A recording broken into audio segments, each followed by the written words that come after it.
géologues, les économistes, les forestiers, les pétroliers, ceux qui s'y connaissent au fond et qui regardent les statistiques, jamais ils parlent de transition. Ce qu'on invente maintenant n'a quasiment aucune importance sur ce qui va se passer avant 2050.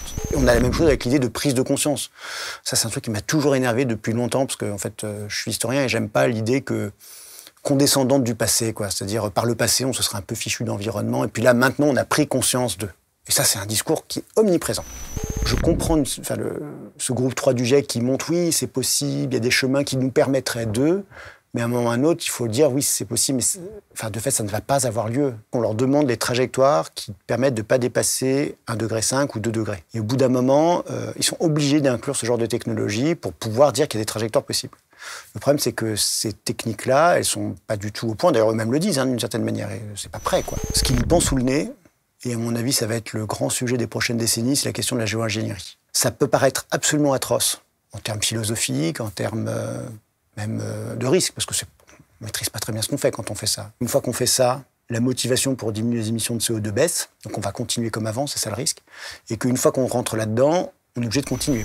Moi, ce qui m'inquiète beaucoup, c'est que quand on voit les canicules de plus en plus graves en Inde, et puis pas qu'en Inde d'ailleurs, est-ce qu'à un moment, la population ne sera pas acculée au fait d'accepter ce genre de choses absolument délirantes, quoi.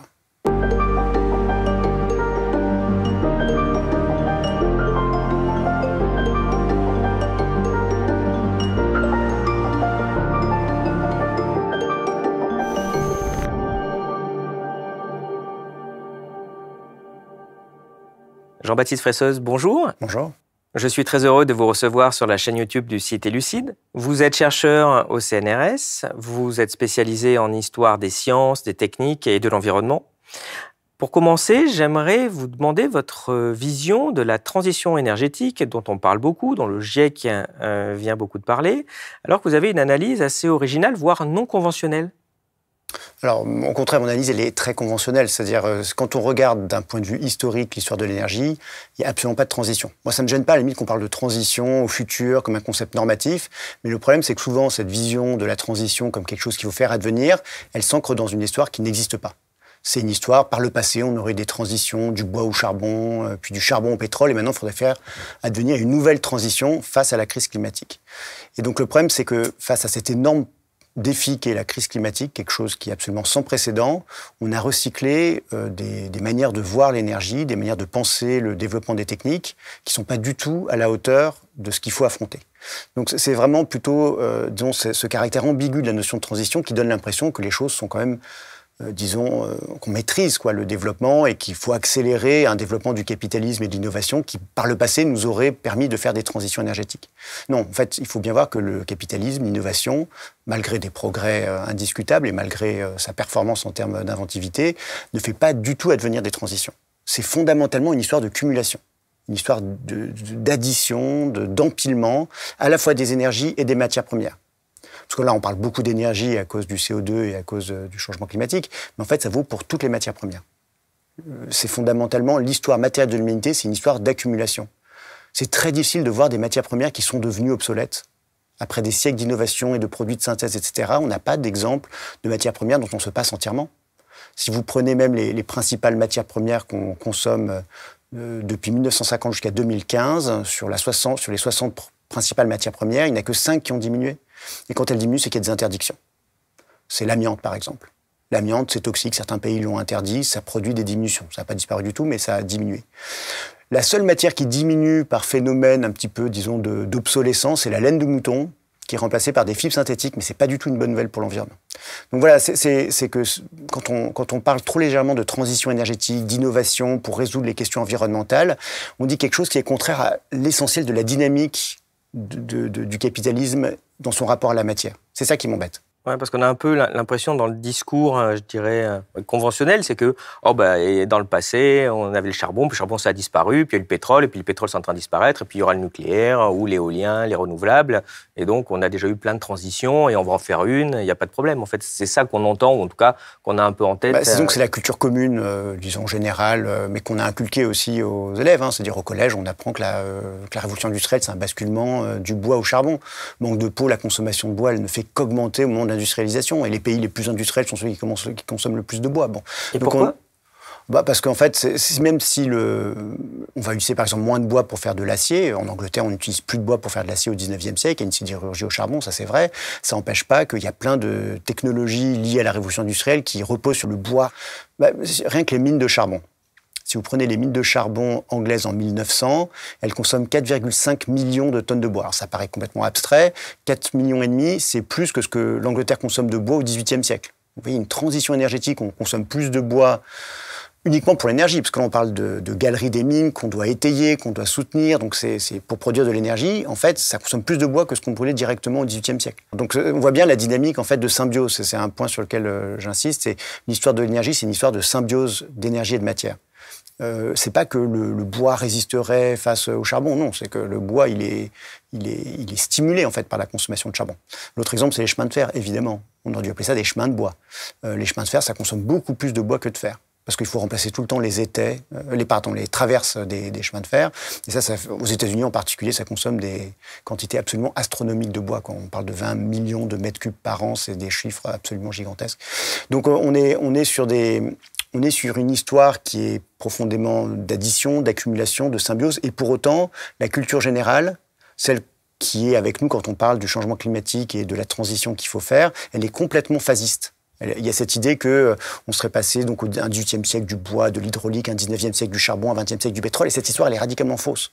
Donc vraiment, c'est au contraire, hein, ma vision des choses est parfaitement conventionnelle, parce qu'elle s'ancre dans l'histoire, en fait. C'est au contraire la vision de la transition qui est très hétérodoxe. Et d'ailleurs, si on prend l'histoire de la réflexion sur l'énergie, la notion de transition, elle est tout à fait minoritaire, en fait, et marginale, en vérité. C'est très tard qu'elle s'impose dans le débat public. Dans la décennie 70, pour dire les choses vite. Il y avait des pubs assez célèbres qui expliquaient qu'on allait remplacer le charbon, que tout ça était fini. Alors, si on veut aller dans l'histoire de la réflexion sur l'énergie, faut bien voir que les experts, c'est-à-dire les géologues, les économistes, les forestiers, les pétroliers, ceux qui s'y connaissent au fond et qui regardent les statistiques, jamais ils parlent de transition.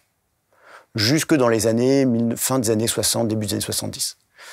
Parce qu'ils savent très bien que le charbon, c'est pas remplacé par le pétrole. Enfin, c'est une évidence pour tout le monde. Enfin, comment dire, j'enfonce des portes ouvertes quand je dis ça. Et tout simplement parce que le pétrole, ça sert à quoi? Ça sert à faire avancer des voitures au XXe siècle. Et les voitures, ça consomme énormément de charbon pour les produire. Dans les années 30, pour produire une voiture, il faut en gros 7 tonnes de charbon. C'est à peu près autant que le pétrole en masse que la voiture va brûler dans toute sa durée de vie. Parce qu'il faut de l'acier, parce qu'il faut de l'électricité, parce qu'on fait du verre. Et ça, c'est une évidence. Enfin, je veux dire, c'est pas quelque chose de bizarre, quoi. Ford le disait très bien, hein, le plus grand constructeur automobile du XXe siècle disait, voilà, la chose importante pour les voitures, c'est l'acier, le fer et le charbon. Et si vous prenez des photos de sa grande usine sur la rivière Rouge, vous voyez un énorme tas de charbon au milieu de l'usine, c'est ce qui prend le plus de place. Donc, vraiment, on a une vision de l'histoire de l'énergie qui est transitionniste, alors que vraiment, de manière très très simple, c'est une histoire d'accumulation et de symbiose. Et donc, la question qui se pose, c'est comment ça se fait que cette notion ait rencontré autant de succès? Comment elle est utilisée maintenant? Qu'est-ce qu'elle nous empêche de penser maintenant? Quel genre d'options alors, c'est pas des solutions, parce qu'il n'y a pas de solution en vérité, mais quel genre de réponse, en tout cas, ça permet de mettre sous le boisseau? C'est un peu ça, à mon avis, la question intéressante. J'ai envie de vous demander, mais du coup, si on n'a jamais fait réellement de transition énergétique, est-ce que vous pensez qu'il est possible là d'en faire une, comme il y a urgence, dans les années, voire décennies qui viennent? Alors, je dirais que c'est très très très improbable, voilà. Pour ne pas dire impossible. Et là, ça renvoie aux travaux du groupe 3 du GIEC. Il y a un dernier rapport qui est sorti en avril de ce groupe 3. Il faut savoir que le GIEC, donc, il y a plusieurs groupes, hein. Il y a le groupe 1 qui s'occupe du constat physique sur le climat. Groupe 2, c'est les impacts. Et groupe 3, c'est les scénarios de transition. Et là, c'est intéressant parce que la question de l'histoire est omniprésente. Combien de temps ça va prendre? C'est une question d'historien, une question de chronologie aussi. Et d'ailleurs, on voit bien que dans leur culture, peut-être pas forcément explicite, il y a cette idée que par le passé, on a fait des transitions.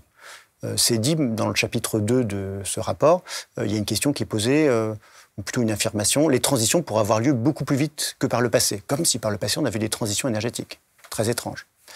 Et donc ce groupe 3 du GIEC, voilà, il propose des scénarios qui sont possibles selon eux, mais qui sont quand même très improbables.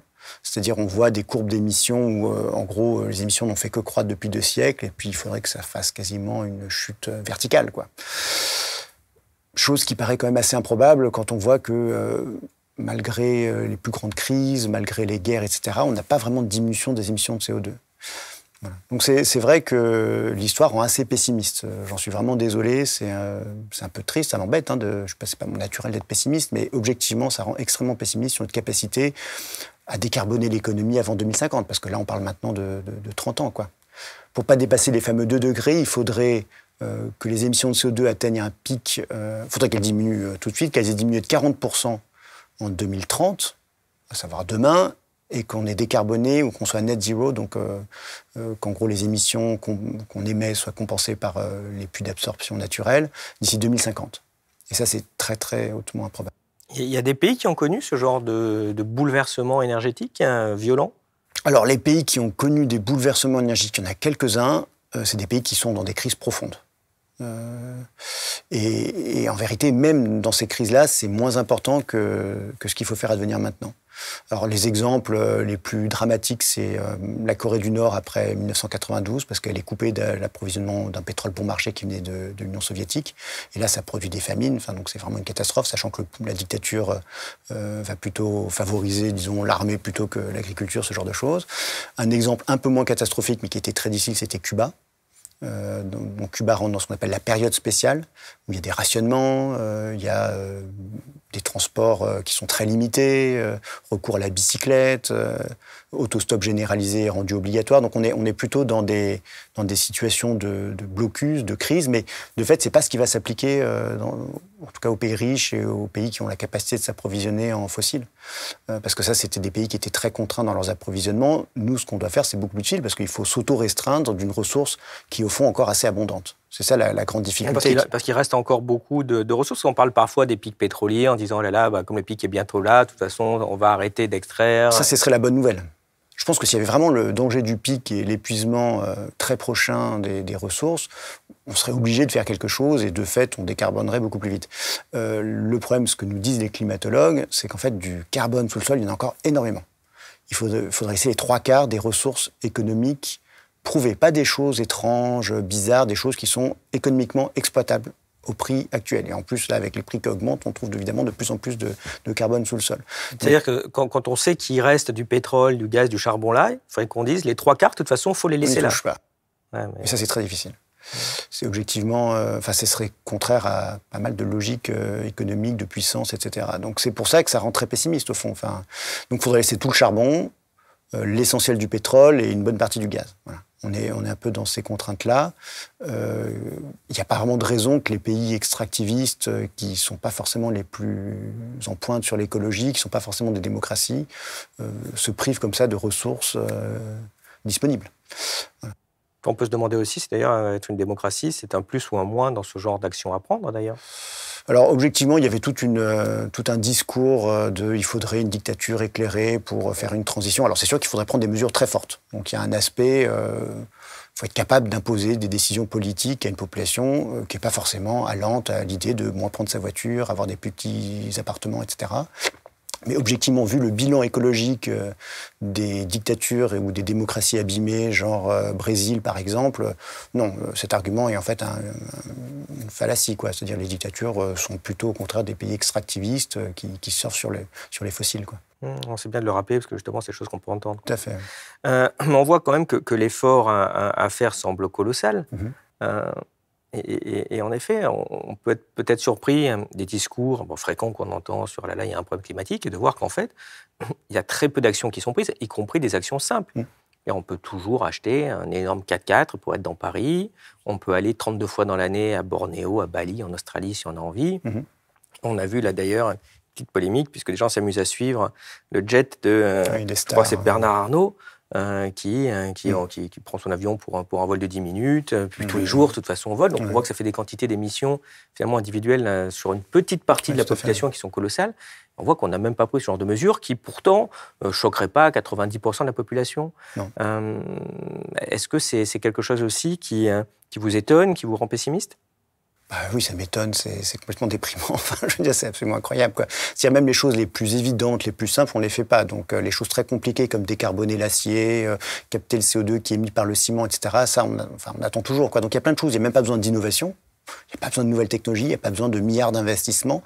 C'est des choses qui pourraient être dessinées du jour au lendemain. Je pense aussi à la réduction de la vitesse sur les autoroutes, des choses très très simples. La limitation de la taille des voitures. Enfin, il y aurait plein de choses évidentes à faire qui ne passent pas par la technologie et même ça, on ne le fait pas. C'est pour ça qu'on peut être assez sceptique sur effectivement la volonté de vraiment décarboner l'économie en 2050, quoi. Et est-ce que pour vous, c'est aussi une des conséquences, parce que c'est une critique qu'on entend souvent sur l'espèce d'hypercapitalisme ou de néolibéralisme un peu en outrance, où finalement la liberté, une forme de liberté individuelle, c'est-à-dire qui semble sanctifiée. C'est-à-dire on ne peut pas en effet dire à quelqu'un, bah non, désolé, vous n'avez pas besoin d'un 4x4, enfin c'est pas possible. Ce genre de truc au niveau des mentalités qui est quand même très présent et qui peut être aussi un frein à l'action, que ce soit donc au niveau des individus, au niveau des entreprises, de mettre des limites ou de forcer à récupérer le CO2 des cimentiers, en effet, enfin une espèce d'entreprise roi ou d'individu roi, à un moment où il y a un vrai problème collectif à gérer, et en plus international. Alors on peut effectivement référer aux grands principes, on peut voir aussi des lobbies beaucoup plus basiques de constructeurs automobiles qui font leur marge importante sur les SUV. On peut penser que aussi les entreprises d'aéronautique en France, c'est un petit peu le fleuron industriel avec l'armement qui reste, donc on n'a peut-être pas envie non plus de nuire à ce genre de fleuron industriel. Je pense c'est très compliqué pour tout le monde, quoi. C'est-à-dire, je ne sais pas quel gouvernement français serait capable de prendre des mesures qui vraiment diraient à Airbus, non, il faut réduire la voilure parce que vous faites partie en fait des grands constructeurs aéronautiques et objectivement, on ne sait absolument pas décarboner le transport aérien aux horizons temporels définis par les accords de Paris. Donc voilà, je pense que c'est de fait un problème énorme. Les gens qui disent qu'il y a une solution, en général, simplifient largement la difficulté.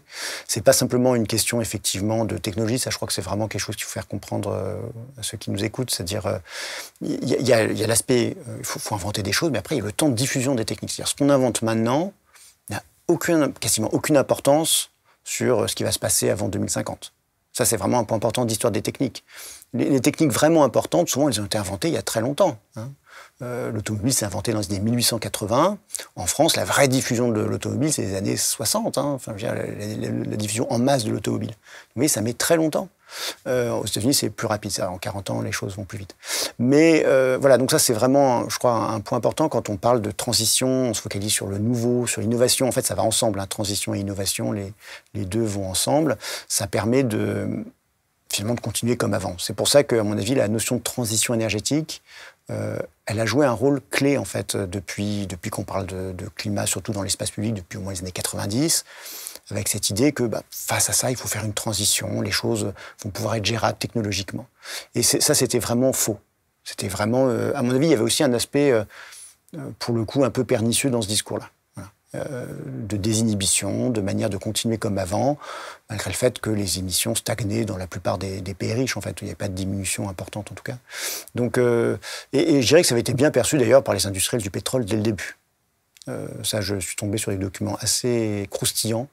En 1982, c'est une anecdote, si je peux me permettre, qui est assez amusante. En 1982, le chef de la R&D d'Exxon, qui s'appelle Edward Shah, qui est quelqu'un qui a une grande assise industrielle, intellectuelle. C'est l'ancien conseiller scientifique de Nixon, l'ancien chef des Bell Labs, des laboratoires fondamentaux où s'invente l'électronique moderne, qui devient donc le chef de la R&D d'Exxon dans les fin des années 70. Il est invité à un colloque de climatologie par un climatologue important qui s'appelle Jim Hansen. Et ce qui est frappant, c'est qu'il fait tout un discours sur la transition énergétique. En disant, à ce moment-là, il n'est pas encore climato-sceptique. Il dit, évidemment qu'il y a un effet de serre. C'est la physique du 19e siècle. C'est pas ça la question, c'est pas ça la chose intéressante. La question vraiment intéressante, c'est qu'est-ce qui va plus vite, la transition énergétique ou bien la catastrophe climatique? Et il naturalise complètement cette idée de transition énergétique. Et c'est extrêmement astucieux parce que le tempo de la catastrophe climatique, en 1980, il paraît encore assez lointain et puis flou. Et donc ce texte d'Edward David, il est publié ensuite par le climatologue dont je vous ai parlé, Jim Hansen, qui le remercie, qui dit c'est très intéressant et ça. Donc en fait, il ne voit pas qu'il y a un enfumage énorme. Et Edward David, quelques mois après, il est à Pékin, avec ses collègues présidents de compagnies énergétiques. Et c'est un speech sur les incertitudes qui entourent les compagnies énergétiques. Il dit, il y a une chose qui est sûre, c'est que les fossiles, et le charbon en particulier, sera la grande énergie du XXIe siècle. Donc en fait, il était clairement dans une instrumentalisation de l'histoire, parce qu'il fait référence à l'histoire de l'énergie comme des histoires de transition. C'est vraiment une instrumentalisation de cette idée de transition et d'une culture historique fausse. Donc c'est pour ça que je pense que l'histoire a un rôle important, en fait. De rappeler ce que c'est vraiment l'histoire matérielle de l'humanité, c'est extrêmement important pour comprendre des fois les entourloupes qu'il y a dans les mots et dans les manières de cadrer les problèmes. Donc cette idée de transition énergétique, elle a longtemps servi, à mon avis, de déni du changement climatique. D'une certaine manière, pour simplifier, on pourrait dire il y avait le climato-scepticisme vraiment hardcore qui a été celui des think tanks néolibéraux américains, qui a été celui des compagnies américaines qui disaient non, il n'y a pas de changement climatique, ou alors c'est compliqué, il y a des débats, alors qu'en fait il n'y avait plus de débats depuis longtemps. Donc ça c'était une première chose. Mais en France, ça n'a pas eu non plus tant d'influence que ça. C'est-à-dire qu'on avait quelques personnages comme Claude Allègre qui sont connus pour avoir été climato-sceptiques, mais ils n'étaient pas d'ailleurs financés forcément, en tout cas à ma connaissance, par ces think tanks-là. Mais par contre, il y avait un climato-scepticisme ou un déni du changement climatique beaucoup plus diffus, complètement généralisé, qui lui passait par cette idée de transition énergétique. C'était une manière beaucoup plus subtile, beaucoup plus finalement convaincante, de dire pas la peine de faire tant d'efforts que ça, puisqu'il y a une transition énergétique en cours, il y a des techniques, il y a de l'innovation, on va pouvoir finalement remplacer l'infrastructure énergétique. C'est-à-dire le problème de la transition énergétique, c'est qu'elle reconfigure la question du changement climatique, qui est une question quasi civilisationnelle en fait. Notre civilisation matérielle a été fondée sur le charbon, le pétrole et sur l'extraction de matières premières par une simple question de changement d'infrastructure. C'est une manière vraiment de réduire le problème, de l'ampleur du problème. C'est peut-être l'occasion de rappeler aussi ce que vous avez pointé. Il y a aussi, de la part de ces compagnies pétrolières, une vraie technologie de fabrication du doute ou de l'ignorance. Oui, tout à fait. Bon, ça a été bien renseigné par des historiens. Naomi Oreskes a beaucoup travaillé là-dessus. D'autres historiens sur d'autres sujets. Robert Proctor sur le tabac, par exemple, l'a bien montré. Stéphane Foucard, en France, a beaucoup aussi montré ça et vulgarisé ces travaux-là. Et donc, c'est quelque chose qui date des années 50, en gros. C'est formalisé par des publicitaires. C'est d'abord pour l'industrie du tabac. C'était de dire dans les années 50, il commence à y avoir des travaux qui montrent que le tabac, oui, ça donne le cancer. Bon. Et l'astuce que donnent les publicitaires aux compagnies de tabac est très basique, c'est de dire, plutôt que nier frontalement la science, au bout d'un moment, ça marche quand même pas très bien, c'est de dire, il y a une controverse, ou alors il y a plein d'autres causes. Et ça, c'est intéressant aussi, c'est-à-dire noyer la causalité principale dans plein d'autres causes qu'on va découvrir. Et d'ailleurs, ce qui est assez frappant, c'est que ce lobby du tabac a financé des recherches qui ont été importantes et qui ont même reçu un prix Nobel. Le prion, par exemple, ça a été au départ financé en partie, qui a été découvert par Prusiner, a été financé en partie par de l'argent du tabac qui cherchait un peu à noyer toutes les causalités du cancer, etc. Donc c'est assez frappant de voir à quel point, effectivement, disons, les intérêts privés ont été capables d'orienter la recherche dans certaines directions. Ça, c'est un point crucial. Je vais faire un tout petit peu de corporatisme, 30 secondes. S'il y a une chose à laquelle sert la science publique, financée sur l'argent public et sur vos impôts, c'est ça, en gros. C'est d'être quand même dans un rapport, disons, détaché de ces influences des intérêts privés pour toutes les questions de toxicologie, de santé, de pollution d'environnement. C'est absolument crucial. Et c'est vraiment fondamental que ça soit bien maintenu. Plus que faire des innovations, parce que d'une certaine manière, les entreprises savent très bien innover sans les chercheurs publics et ont beaucoup plus d'argent pour développer des nouveaux produits. Donc tout le discours actuel qui est de rendre la science plus innovante, de connecter la science à l'innovation, etc., c'est vraiment ça, l'incantation en permanence depuis 30 ou 40 ans. C'est vraiment contre-productif, quoi. C'est-à-dire, au contraire, il faudrait plutôt couper, à mon avis, les scientifiques des projets industriels, en vérité, parce que les conjonctions sont plutôt inutiles, au fond. Alors, par rapport à ce qu'on vient de dire, ce que je vous propose, c'est peut-être de commenter quelques images et graphiques, histoire qu'on ait bien en tête la réalité par rapport aux petites musiques qu'on essaye de nous vendre en général. Justement, cette première image montre bien ce que certaines entreprises américaines essayent de vendre sur cet aspect de transition, à savoir, là, il y avait le charbon, c'est fini, on va faire autre chose. Alors ça, c'est une publicité qui était dans toutes les revues, tous les hebdomadaires américains, fin 71, début 72, si je me souviens bien. Ce qui est intéressant, c'est que donc ça vient en fait de General Electric, comme on peut le voir. Ce qu'ils sont en train d'expliquer, c'est qu'il faut financer avec de l'argent public les programmes de surgénérateurs. C'est vraiment, ça c'est quelque chose qui est clé pour comprendre en fait le discours de la transition, c'est que ça vient d'un milieu très particulier qui est celui des savants atomistes américain, de l'AEC, l'Atomic Energy Commission, l'équivalent du CEA américain, General Electric, Westinghouse, donc les deux grandes compagnies électriques, et qui sont aussi néo-malthusiens. Qu'est-ce que je veux dire par là? C'est-à-dire qu'ils sont obsédés par la question des limites. Limites pour la démographie et donc comment on va nourrir la planète. Ça, c'est une question qui les intéresse beaucoup. Ils pensent que le nucléaire est une des solutions pour produire plus de céréales. Et puis, limite des ressources fossiles surtout. Et Marion King Hubbert, que vous connaissez peut-être, c'est le théoricien du pic pétrolier. Quand on parle du pic du pétrole, en fait, on parle de Marion King Hubbert et des écrits de Marion King Hubbert, qui est un grand géologue de la Shell, de l'entreprise Shell, travaille aussi pour l'AEC, pour la Commission américaine de l'énergie atomique. Il le fait parce que l'AEC veut se débarrasser des résidus nucléaires liquides dans des puits de pétrole abandonnés. Donc, il recrute un spécialiste des puits de pétrole. Marion King Hubbert est assez critique, en fait, de cette solution-là. Par contre, l'AEC le recrute aussi parce que c'est un des promoteurs de cette idée qu'il n'y a pas tant de ressources fossiles que ça. Et donc, pourquoi c'est ces intellectuels-là qui pensent la transition? Parce que pour eux, il y aura forcément une transition, tout simplement parce qu'il n'y aura plus de fossiles. Ou alors, il y en aura tellement peu que ça coûtera tellement cher, donc il y aura forcément besoin du nucléaire. C'est en fait un argument, au départ, qui est défensif, parce que quand l'énergie nucléaire commence à faire parler d'elle, après Hiroshima, très vite, il y a cette idée qu'on va rentrer dans un âge atomique. Et les économistes américains, économétriciens, font plein de calculs et ils montrent que ça sera difficilement compétitif par rapport au charbon, dans un futur très lointain. Et que même si on mettait le nucléaire, au fond, ça ne changerait pas grand-chose au PNB américain, parce qu'en fait, par exemple, quand on produit l'électricité, les 2 tiers du coût, c'est la distribution de l'électricité. Donc changer le charbon par du nucléaire, ça ne change pas tant que ça l'équation économique.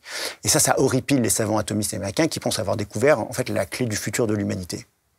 Avec cette énergie propre, inépuisable, etc., si on allait sur un générateur. Et ça les énerve, et ce qu'ils disent, en fait, ces économistes, ils n'ont rien compris. La question, c'est pas que le nucléaire soit compétitif maintenant, c'est qu'il y ait du nucléaire quand tu n'auras plus de charbon. Ce qui est une autre question beaucoup plus existentielle, où on pense le futur de l'humanité à l'horizon de plusieurs siècles, en fait. Donc c'est des gens qui pensent l'énergie à des horizons très lointains, et là, ils commencent à parler de transition. Mais une fois encore, c'est une vision très particulière, qui est celle d'un petit groupe influent, mais pas non plus... comparé à tous les économistes et à tous les experts pétroliers, du charbon, etc., ils ne représentent pas tant que ça, quoi. Et dès la fin des années 60, j'en reviens à cette publicité, dès la fin des années 60, on voit dans les documents internes de l'AEC qu'ils sont en train de populariser dans l'espace public américain une notion qui est très importante pour comprendre le succès de la notion de transition énergétique, la notion de crise énergétique. Cette notion de crise énergétique, elle apparaît avant le choc pétrolier de 73. Et quand on parle de crise énergétique, à ce moment-là, c'est l'électricité. Il y a eu des blackouts aux États-Unis. Il y en a un important en 1965 à New York, qui a beaucoup marqué la population américaine. Et en fait, le lobby nucléaire explique que les États-Unis vont vivre une crise énergétique si on ne finance pas à hauteur de ce qu'il faut le nucléaire. Et en fait, au départ, la notion de crise énergétique, c'est une notion qui est anti-écolo.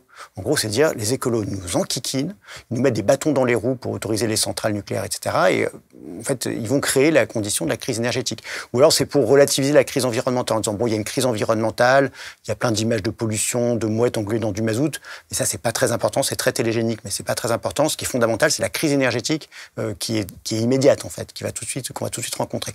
Donc, dès la fin des années 60, début des années 70, il y a cette idée de crise énergétique qui est inculquée un peu dans l'espace public américain. Et la divine surprise de ces savants atomistes, finalement, c'est 1973, le choc pétrolier, où là, cette notion de crise énergétique, qui au départ était assez marginale, devient le discours commun sur l'énergie. Tout le monde parle de crise énergétique.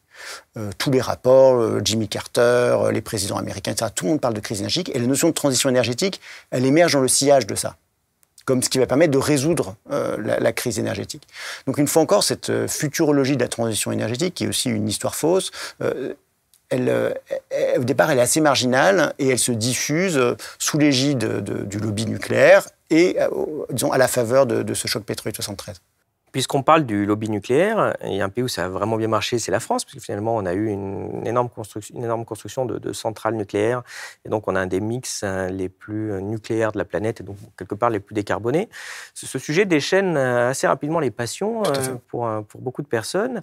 Vous en pensez quoi, justement, sur l'avenir? C'est une solution, le nucléaire? C'est un problème? C'est un fantasme? C'est une piste à explorer? Le problème du nucléaire, c'est qu'en fait, c'est très cher, c'est très long à construire, et ça ne pourra pas être généralisable à l'échelle du problème climatique. Donc il y aura plein de choses à dire sur le nucléaire, en vérité, parce qu'il se passe Pour l'histoire, à vrai dire, du climat, c'est fondamental, en fait, les physiciens nucléaires. Mais le problème, c'est que pour construire une centrale, il faut au moins 10 ans. Celle de Flamanville, on n'a toujours pas réussi à la finir. Et là, il faut décarboner l'économie maintenant, quoi. Et puis en outre, le nucléaire, on n'imagine pas mettre des centrales de partout sur la planète, y compris des pays où on ne veut pas qu'il y ait d'énergie nucléaire.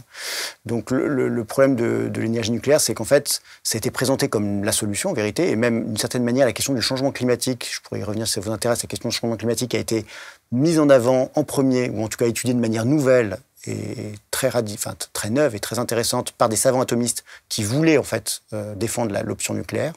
Dès les années 50, là on parle du début des années 1950. Mais ces savants atomistes, ils avaient découvert un problème qui était beaucoup plus gros que la solution qu'ils proposaient. Voilà. Et d'ailleurs, ces savants atomistes, le nucléaire tel qu'on le fait maintenant, ils ne voyaient pas du tout ça comme une solution. Pour eux, la vraie solution, c'était d'abord la surgénération nucléaire. Et pourquoi ils pensaient que le nucléaire tel qu'on le connaît maintenant, ce n'était pas une solution d'avenir? C'est parce qu'en fait, à cette époque, les réserves d'uranium étaient assez limitées. Et donc, au fond, l'uranium allait se heurter au même piège des ressources que le pétrole et que le charbon, si on n'avait pas la surgénération nucléaire. Donc ça, c'est des savants du milieu des années 1950, 60, qui ont, en fait, un rôle technologique important dans certains pays, comme la France, le Japon, un peu moins aux États-Unis, assez faible. À l'échelle mondiale, le nucléaire, c'est très très peu du mix énergétique mondial. C'est quelques pourcents, en fait. On se focalise là-dessus en France, mais c'est pas très important, en fait. Et par contre, disons, sur les manières de penser l'énergie, ils ont eu un rôle très important. Parce que ça vient d'eux, la notion de transition énergétique. Ça vient vraiment de ce petit groupe intellectuel-là. Alors on peut passer peut-être au graphique suivant qui est parfois mis en avant pour illustrer ce qui aurait été une transition énergétique. Donc autrement dit, c'est la part dans l'énergie consommée sur la planète de chacune des sources d'énergie. Et c'est vrai qu'on voit que évidemment, la biomasse, donc le bois, tout ça, ça a baissé avec le temps. Puis on voit que le charbon aussi a fini par baisser avec, semble-t-il, dans les années 20. Ça ne montre pas une transition, ça?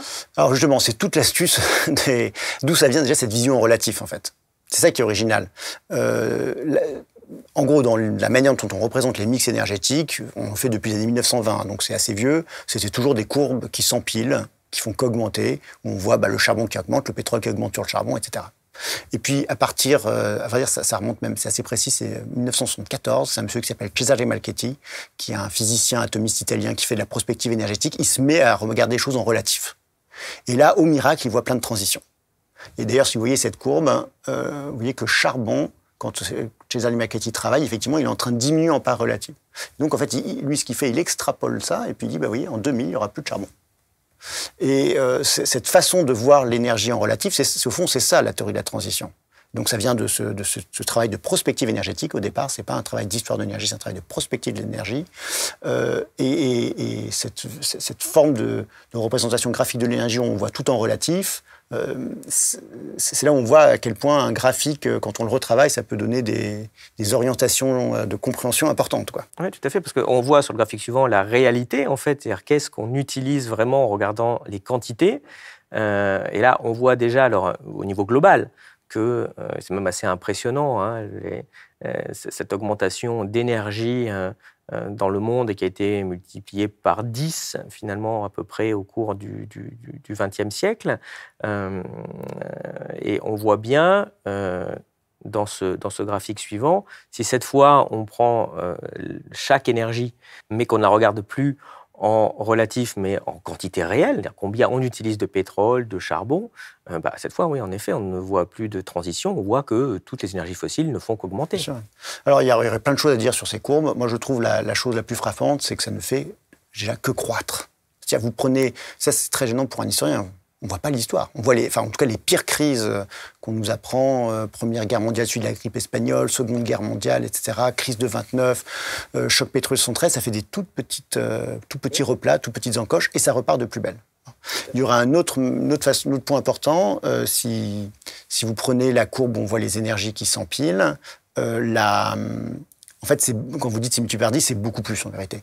Parce que, en fait, l'efficacité énergétique des machines qui utilisent ces énergies a énormément augmenté.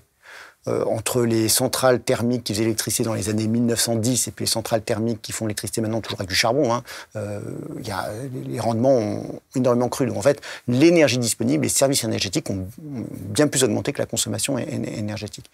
Donc effectivement, le point important, c'est que quand on regarde en cumulé, on ne voit pas du tout de transition. En valeur absolue, on ne voit pas du tout de transition. Quand on met en relatif, d'un coup, on peut voir des transitions, surtout dans les années 70. C'est un peu moins net, à dire, avec les courbes, si on les prolonge jusqu'aux années 2000. Par exemple, si on prend l'exemple de la biomasse, que je trouve assez intéressant, la biomasse, ce n'est pas du tout une énergie ancienne et dépassée. Enfin, on parle du bois. Le bois, grosso modo, c'est du bois. Il y a aussi un peu de déchets agricoles, mais essentiellement du bois qu'on brûle. Déjà, pour 2 milliards de personnes, en particulier dans les pays pauvres, c'est avec ça qu'on cuisine, qu'on se chauffe, donc ça c'est quand même déjà majeur en fait en termes absolus. Et puis même dans les pays riches, dans certains pays riches, on consomme beaucoup plus de bois énergie maintenant qu'on en consommait au XVIIIe ou au XIXe siècle. Je vous parlais de l'Angleterre. En ce moment, Drax, une compagnie, une entreprise qui fait de l'électricité, une centrale thermique, qui fait de l'électricité dans le nord de l'Angleterre, près de Liverpool. Elle est créée dans les années 80, elle se reconvertit à la biomasse dans les années 2000 sous prétexte de changement climatique. Elle consomme chaque année entre 6 et 12 millions de mètres cubes, ou de tonnes, je ne sais plus, il faudrait que je vérifie, de copeaux de bois. C'est beaucoup plus que ce que l'Angleterre utilisait au 19e et encore plus que ce qu'elle consommait au 18e siècle. Donc après 2 siècles de transition énergétique, on arrive au beau résultat que l'Angleterre consomme plus de bois pour son énergie qu'elle ne le faisait au 18e siècle. Et ce bois, il est coupé essentiellement au Canada et aux USA. Il est coupé avec des machines qui fonctionnent au pétrole. Il est transformé en copeaux dans des machines qui fonctionnent au diesel. Il est transformé dans des gros navires qui fonctionnent aussi au pétrole. Donc on voit bien que les énergies, en fait, une fois encore, elles ne sont pas du tout dans des rapports de substitution. Elles s'entraident les unes les autres. Plus vous avez de pétrole, en fait, plus vous avez de bois. C'est pour ça que l'histoire phasiste, où on passe d'énergie, de mix énergétique et de l'un dans l'autre au cours du temps, ne marche pas. Tout simplement parce que, au fur et à mesure que vous avez des nouvelles technologies qui fonctionnent avec les fossiles, vous avez en fait plus de biomasse. C'est un point évident, quoi. Mais si vous prenez l'exploitation forestière, une fois que vous avez des tronçonneuses, des engins pour débarder le bois qui fonctionnent au pétrole, c'est beaucoup plus facile d'avoir du bois. Donc le bois coûte moins cher, donc on en utilise plus. C'est aussi simple que ça. Le principal poste de consommation de bois, en particulier dans les pays riches, c'est la construction des maisons. Évidemment, avec la suburbanisation, on construit de plus en plus de maisons individuelles, donc on consomme de plus en plus de bois. Donc, en fait, bois et pétrole, souvent, c'est jamais mis ensemble dans l'historiographie, parce que vous avez, en gros, c'est séparé par le charbon de la révolution industrielle, pour raconter les choses simplement, dans les grandes histoires de l'énergie, les grandes fresques sur l'histoire de l'énergie, mais en fait, le bois se modernise grâce au pétrole. Et justement, on a parlé du bois, mais la courbe sur le charbon, elle interpelle quand même, puisque justement, on nous vend cette idée que le charbon, c'est une énergie du passé, qui a subi une transition.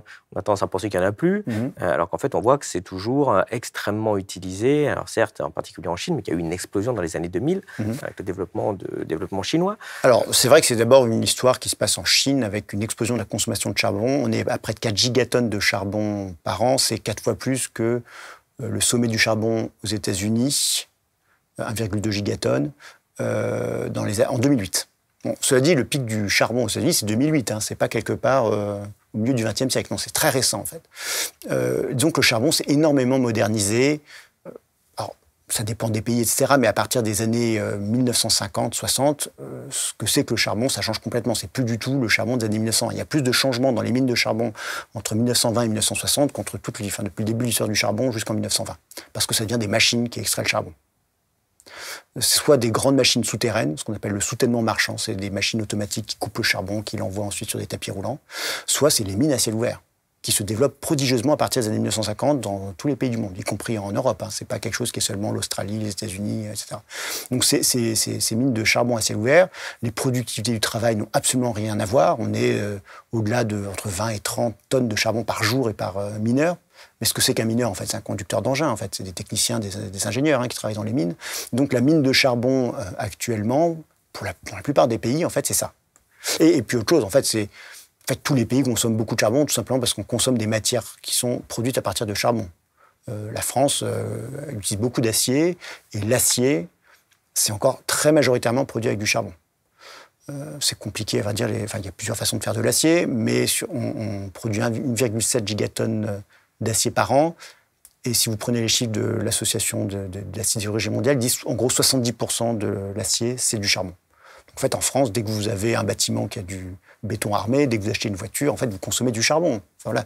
On n'a pas du tout séparé l'économie française du charbon, c'est pas vrai. Malgré les centrales nucléaires. Enfin. Vous soulignez aussi des choses qui sont assez inquiétantes pour l'avenir. En particulier, si on revient sur ce graphique, alors on a vu tout à l'heure que quand on regardait matière par matière individuellement en relatif, c'était trompeur. Mais il est intéressant quand on regarde l'ensemble du mix, puisque là, on voit ce qu'on disait tout à l'heure, hein, ce charbon qui semble baisser en relatif, mais pas en absolu, parce qu'en fait, le pétrole complète le charbon, puis le gaz est venu s'ajouter également. Non, ce qui est intéressant, c'est de regarder juste la courbe en pointillé, qui montre finalement le total des énergies fossiles dans ce qu'on appelle le mix énergétique, donc en fait les sources d'énergie qu'on a. Et on voit que les fossiles, évidemment, ont énormément monté au XXe siècle, mais ce qui est assez frappant, c'est que depuis en gros 1970, 80% de l'énergie de la planète, elle est fossile et que ça ne bouge pratiquement pas. Un petit peu, ça monte, ça diminue un peu avec le Covid, mais on voit que par rapport à ce dont on parle, et ici, enfin, on est sur 50 ans, on est sur un demi-siècle, alors que le problème était connu, où on s'en est vraiment mis sur le devant de la scène dans les années 90, et 2000, même les années 2010, effectivement, où ça semble central. Regardez, les énergies renouvelables, on change les choses. En fait, il ne semble pas se passer grand-chose. Bah oui, je suis d'accord, c'est très effrayant, effectivement, mais ça renvoie à un point important d'histoire de l'énergie, quoi. Les mix énergétiques, ça évolue lentement, en fait, et surtout quand on prend l'échelle globale, c'est quasiment du surplace, quoi. On voit le renouvelable en haut, en vert, là, qui semble apparaître, mais et encore, ce qui est important, c'est l'hydro, en fait. C'est l'hydroélectricité, donc quelque chose d'assez ancien, en vérité. Quand on prend les renouvelables, souvent, on mélange hydroélectricité, solaire et éolien, et ce qui pèse, en fait, lourd dans la plupart des pays, ça dépend, l'Angleterre, c'est différent, etc., c'est l'hydroélectricité, en fait. Donc les barrages. Les barrages qui existent depuis le début du XXe siècle, en fait, qui se développent surtout dans les années 30 puis 70.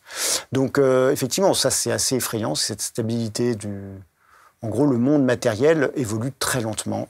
Je crois que ça, c'est quelque chose d'assez simple à préciser. Malgré tout le discours sur l'innovation et la création destructrice, Schumpeter, etc., non, en fait, le monde matériel évolue très, très doucement. Ça vaut pour les techniques.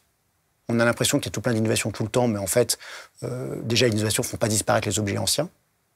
Là, c'est un point tout bête, mais que je trouve que n'importe quel enfant devrait... Enfin, on voit bien, hein, chez vous, vous avez à la fois un aspirateur et un balai. Les aspirateurs n'ont pas fait disparaître les balais, mais ça vaut pour plein d'autres choses. Le béton n'a pas fait disparaître les briques. On a des bâtiments qui utilisent les deux. La consommation de briques, elle continue de croître. Bon. Donc, on n'est pas du tout dans des histoires de substitution d'un point de vue technique, déjà. Alors, d'un point de vue matériel, c'est encore pire. Là, pour le coup, sur les matières, je le disais en introduction, il n'y a absolument pas d'histoire de substitution. Et en fait, ces courbes-là, elles ont... Donc, cette vision en relatif de l'énergie, ça servait à faire fonctionner un modèle de prédiction. C'est un point un peu technique, mais que je trouve intéressant pour expliquer pourquoi, je vous parlais du rapport du groupe 3 du GIEC, pourquoi ils parlent de transition qui pourrait être rapide. Ils ont en tête un modèle de prédiction qu'on appelle la courbe logistique, ou la courbe en S. Donc, c'est un modèle de diffusion. Ça croît doucement, ça se diffuse de plus en plus vite, et puis après, on atteint une asymptote. Ça marche assez bien sur les techniques, c'est-à-dire vous prenez les téléphones portables, ça se diffuse d'abord lentement, avec quelques pionniers, puis après, tout le monde s'équipe, et puis au bout d'un moment, le marché est saturé, et donc on a atteint la saturation complète avec les téléphones portables. Et au fond, on a projeté ce modèle-là sur l'énergie. Ça ne marche pas très bien, tout simplement parce que les énergies ne sont pas dans des rapports de substitution, j'ai déjà insisté là-dessus, ils sont dans des rapports de symbiose. Donc c'est pour ça que ce modèle de substitution logistique ne marche pas si bien que ça. Et ce modèle de substitution aussi, il donne l'illusion que, vous voyez, c'est lent au début, puis d'un seul coup, ça s'accélère. On pourrait avoir une sorte de disruption du mix énergétique global grâce à du solaire très très bon marché, grâce à l'éolien qui, c'est vrai, coûte de moins en moins cher, etc. Donc c'est pour ça que derrière cette énorme stabilité, si vous voulez garder espoir, et c'est en fait un peu le but du rapport du groupe 3 du GIEC, si vous voulez garder espoir, vous avez en tête ce modèle de substitution logistique où cette énorme stabilité, quand on considère les agrégats globaux, selon eux, cacherait des dynamiques qui sont presque on sort du côté plat, et puis maintenant on va rentrer dans la phase absolument explosive de transition grâce aux énergies renouvelables. Alors pourquoi, à mon avis, ça ne marchera pas comme ça ? C'est encore des raisons historiques, je suis désolé, je vais retourner un peu dans l'histoire, mais une fois encore, prenons par exemple l'énergie solaire.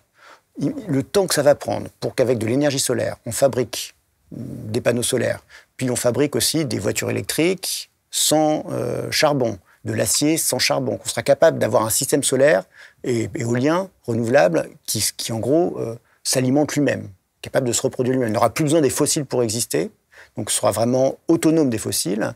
Ça, dans l'histoire, c'est vraiment la fin de la symbiose, si vous voulez, quand les énergies arrivent vraiment à se séparer, ça prend très très très longtemps. Ça prend des temps considérables, et pour, par exemple, pétrole-charbon, ça n'a jamais eu lieu. Les logistiques du pétrole et du charbon sont encore complètement intriquées.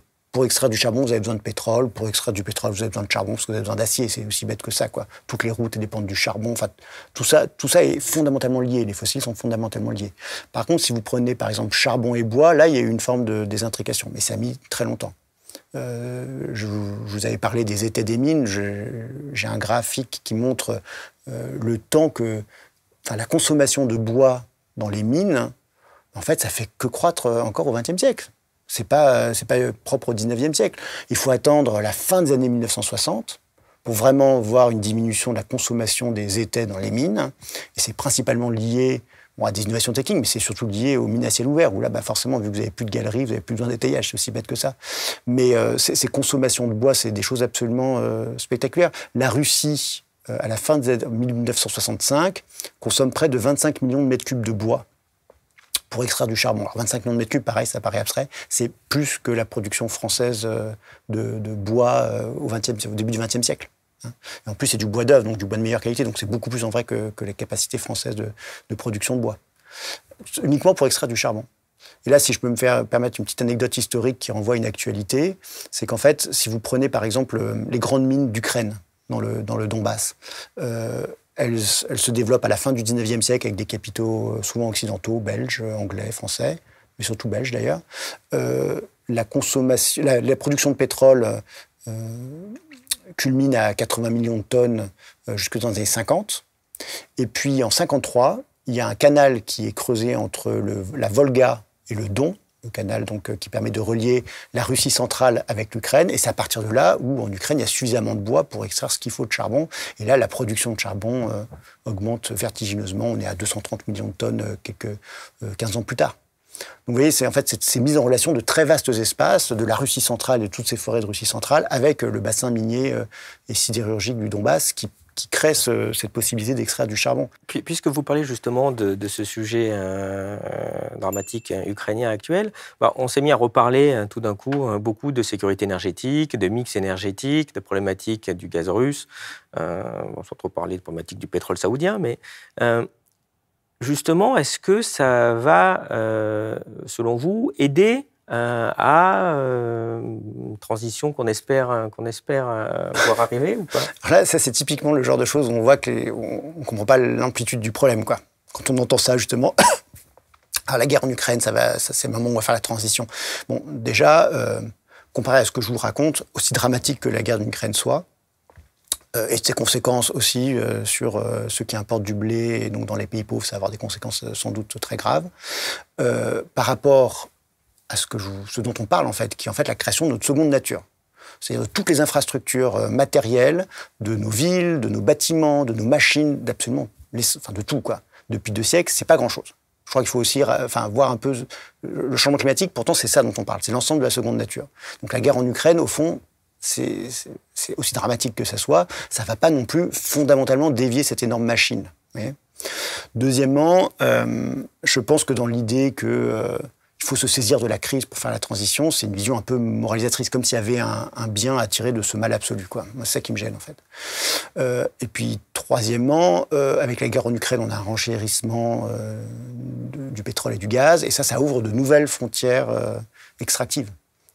Et en particulier, on va remplacer du gaz russe qui était, disons, moyennement sale par du LNG américain qui est en fait plus sale parce que le LNG, il faut extraire le gaz, il faut le comprimer, le liquéfier, le déliquéfier, le remettre en gaz après. Et tout ça, c'est beaucoup plus émetteur de CO2. Il y a des papiers qui montrent que c'est 2 fois plus émetteur en CO2. Donc on arrive en fait le gaz devient quasiment aussi sale que le charbon. Hein. C'est assez frappant quand même.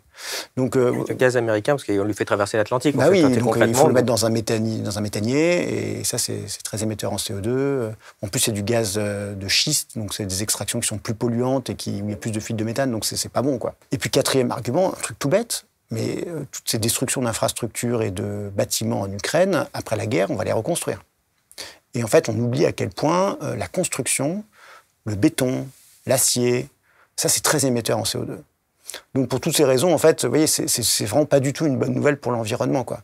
Puis une cinquième raison, c'est que si on voulait vraiment agir sur les émissions de CO2, il faut accepter, en fait, au fond, surtout à horizon 2030, 2040, 2050, il faut réduire la taille de l'économie. C'est triste, mais voilà, j'en suis désolé. C'est pas que je suis né dans la décroissance, mais c'est un peu un constat assez basique, en fait, du lien entre économie et consommation matérielle.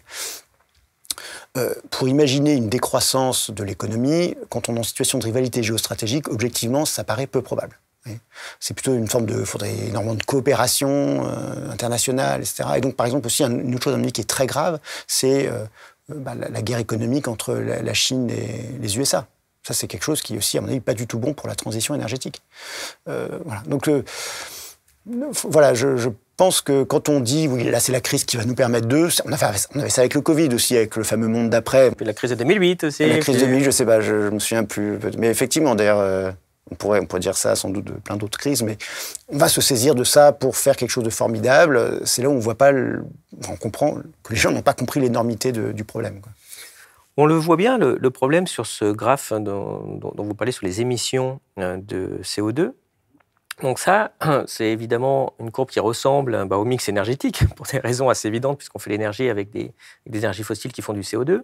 Donc c'est les émissions annuelles de CO2 dans le monde. Et ce qui est intéressant, c'est que voilà, on s'est amusé à couper ça en 4 parties égales. On s'aperçoit que le quart des émissions de la planète, le premier quart, il a fallu 110 ans pour les faire, mais le deuxième quart, il a fallu 21 ans dans les années 70 pour le faire. Le troisième quart, il a fallu seulement 16 ans dans les années 90. Et le dernier quart, dans les 13 dernières années. Autrement dit, dans les 30 dernières années, l'humanité a mis la moitié de toutes ses émissions. Il y a 30 ans, c'était Kyoto. Donc, il y a 30 ans, on a dit il y a un énorme problème, il faut faire quelque chose. Et en ces 30 ans, on a émis autant que les siècles précédents, en tout cas au moins le siècle précédent, la découverte du problème. Et on voit évidemment qu'il n'y a pratiquement aucune inflexion, un tout petit peu avec le Covid, et encore ça a quand même monté, évidemment. On a l'impression qu'en effet, il y a beaucoup de discours, ce qu'on disait, il y a beaucoup de rêves, beaucoup d'utopies, mais qu'en pratique, il y a assez peu de changements. Donc finalement, est-ce que tous ces travaux de transition énergétique, sur le GIEC aussi, vous avez compté combien de fois le GIEC avait parlé de transition énergétique dans son dernier rapport ? Alors, le document du groupe 3 du GIEC, le dernier rapport, c'est un gros PDF de 2900 pages. Il y a 2400 fois le mot transition et il y a 23 fois le mot décroissance. Donc c'est vrai que moi, c'est pour ça aussi que la notion de transition m'horripile, c'est qu'en fait, ça met un peu sous le boisseau d'autres manières aussi de poser le problème. Est-ce que c'est une forme de morphine pour se dire, ouais, attendez, bougez pas, il va y avoir des solutions alors qu'on ne fait pas ce qu'il faut du tout pour commencer à traiter le problème ? Je pense que la transition, une fois encore, le rapport du GIEC, il faut voir 2900 pages, il y a de tout là-dedans. Il y a à boire et à manger, il y a des chapitres qui sont hyper intéressants, par exemple sur l'industrie, très empirique, où on voit ce genre de graphiques et plein d'autres. Et donc, et puis à côté de ça, il peut y avoir d'autres chapitres, c'est fait par plein de gens différents aussi, qui ne travaillent pas forcément ensemble. Il y a d'autres chapitres qui sont dans un discours très incantatoire, effectivement, sur la transition. Ça existe aussi. Voilà. Donc c'est vrai que on peut pas. Quand vous entendez un expert qui vous dit le rapport du GIEC dit que, vous pouvez être sûr qu'il n'a pas lu le rapport du GIEC parce que le rapport du GIEC dit plein de choses, voilà, et différentes parfois, pas forcément en raccord toujours. Mais pour ce qui est de la notion de transition, c'est un peu ce que je disais en introduction. Oui, ça a servi, à mon avis, c'est un peu le violon sur le paquebot du Titanic, quoi. Si vous voulez, sur le pont du Titanic, c'est un petit peu ça, quoi. C'est on est en train de faire la transition, elle arrive, elle va bientôt arriver, voilà. Et on a la même chose avec l'idée de prise de conscience. Ça, c'est un truc qui m'a toujours énervé depuis longtemps parce que en fait, je suis historien et j'aime pas l'idée condescendante du passé, quoi. C'est-à-dire, par le passé, on se serait un peu fichu d'environnement, et puis là, maintenant, on a pris conscience d'eux. Et ça, c'est un discours qui est omniprésent. Depuis, sans doute depuis au moins les années 70, parce que, par exemple, le Congrès, en 1971, dit c'est l'année de la prise de conscience environnementale. Et on entend cette idée répétée à chaque c'est devenu une sorte de marronnier, quoi. Et vous voyez, depuis qu'on a conscience, depuis, mettons, les années 90, la création du GIEC, Kyoto, etc., malgré la conscience, c'est ce que vous dites, on a émis autant de CO2 que tout ce qu'on avait émis depuis le début de l'histoire de l'industrialisation. Donc c'est vrai que cette vision très gratifiante de nous-mêmes sur là maintenant on a conscience et donc il va se passer quelque chose, c'est une vision qui est fausse, en fait, qui ne marche pas du tout. Et en fond, cette question, ça n'a aucune importance. Enfin, c'est pas du tout ça la question, quoi.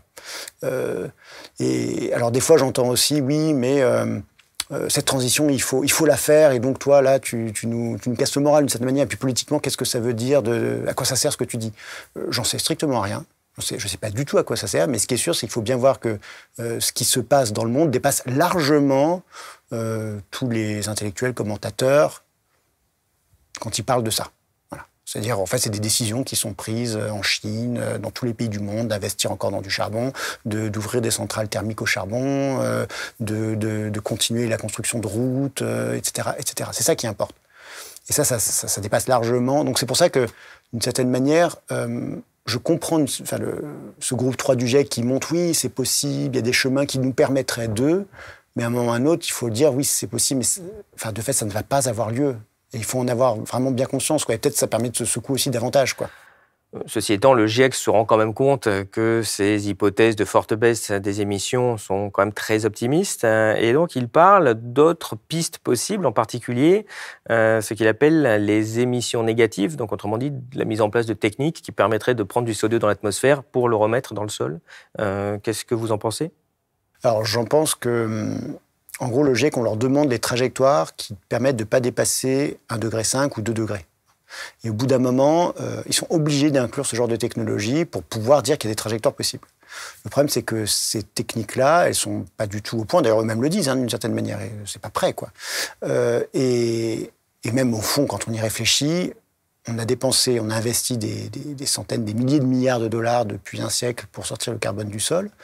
Et maintenant, il faudrait faire exactement l'inverse, le récupérer dans l'atmosphère et le mettre sous le sol. Enfin, il y a un côté assez démentiel, en fait, à imaginer que ça puisse être à la hauteur. Voilà. Donc c'est vrai que ça fait partie de ces technologies, là pour le coup trompeuses, quoi, où on pense qu'il y a une solution technologique, innovation, qui nous permettent de ne pas dépasser les fameux 1,5 degré. Mais alors, est-ce qu'il existe des solutions pour atteindre cet objectif? Alors, je vous dis l'histoire en pessimiste. Ce qui nous pend sous le nez, et à mon avis ça va être le grand sujet des prochaines décennies, c'est la question de la géo-ingénierie.